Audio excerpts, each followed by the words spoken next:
Ladies and gentlemen, as first speaker of the opposition, I would like to welcome you to today's debate. And to start the debate off, we would just like to make clear that we're not endorsing Trump in any way or his views, but we do believe that banning him and preventing him from entering the UK is a measure that will only benefit in him winning in the end. Now, before beginning with our case, I would like to rebut some of the points raised by the previous speaker. First of all, according to the legitimacy of banning, we believe that what the Home Secretary is proposing is a very high threshold, and we can see that because individuals that have been banned have been repeatedly convicted of hate crimes.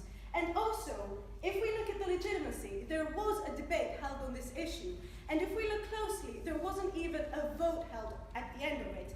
Parliament completely disregarded it as a feasible and practical idea at the time, so why should we characterize the measure as being legitimate? Now, moving on, talking about why we want to ban Trump, because he wants to ban Muslims from the American country. So he wants to ban Muslims because of their beliefs, and we want to ban Donald Trump because of his beliefs. Now, isn't this really ironic in a democratic society that we want to ban someone from the country because of what he believes in? Moving on, he stated, no, thank you, sir. He stated that police fear for their lives in the UK. Shouldn't we bring Trump here and engage with him to show him the misconception that is happening in the UK? How will we benefit from banning him? Aren't we just giving his arguments more worth by not allowing him to come and see the truth in the United Kingdom? And there was a lot of, yeah, please. Well, that's not necessarily to say that he would believe anything that we'd say to him.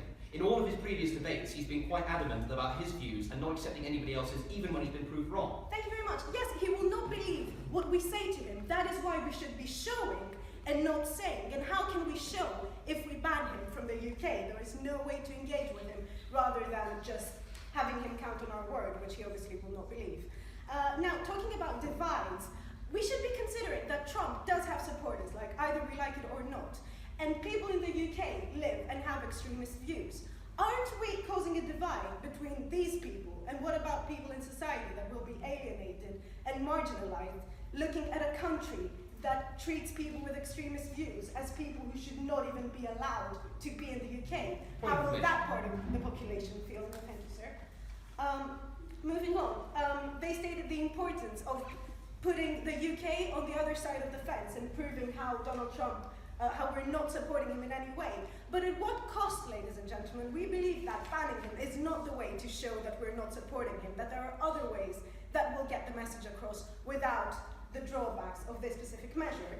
And I would like to address the part of the closing statement that reference was made to the KKK, and we believe that it is a comparison that makes absolutely no sense. There were actual physical acts that Donald Trump and the KKK are two different movements, cannot be compared to that front. No, thank you, sir. Now, in order to begin with our case, I will be talking about democracy and the value of freedom of speech, how we're setting a very dangerous precedent if we allow such a measure, and how the image of the UK will be harmed, whereas my partner will be talking about how we shouldn't damage the UK's international standing, and how Trump's abrasive personality is a preventative measure in itself. Now, on to my first argument. Democracy, ladies and gentlemen, and freedom of speech. These aren't just words. These phrases have a lot of weight to them, and why is that? Because we shouldn't be silencing the opposition, and we shouldn't be debating a measure which goes against those very principles. I already talked to you about the irony of banning him and how we are silencing those that do not agree with us. And the best way to prove the flaws in someone's argument is to engage with them in democratic debate. Only if we engage with his views and we have a dialogue, an open dialogue, will we be able to prove the flaws in his arguments and the way that he is thinking and his misconceptions about the UK.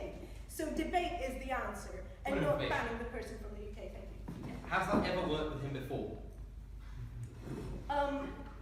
We believe that we should be trying reasoning with this person, and even if debate proves to be unsuccessful, the proof will be in front of him. We will be showing him the UK, and he will be seeing the situation in our country, and he will be seeing the people. And even if he chooses to not engage with us, debating these views are important for the population as a whole. Even if he doesn't respond to them, the people will have the chance to voice their opinions, and people will have a chance to listen to the opposition and to listen, and to listen to the arguments that are made against him.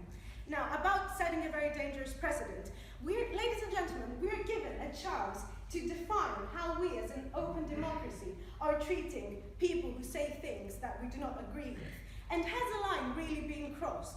Who is to draw that line? We believe Donald Trump has not crossed such a line, and we need to bear in mind that there are people with equally intolerant views, and that there are even politicians with extremist views that are allowed in this country.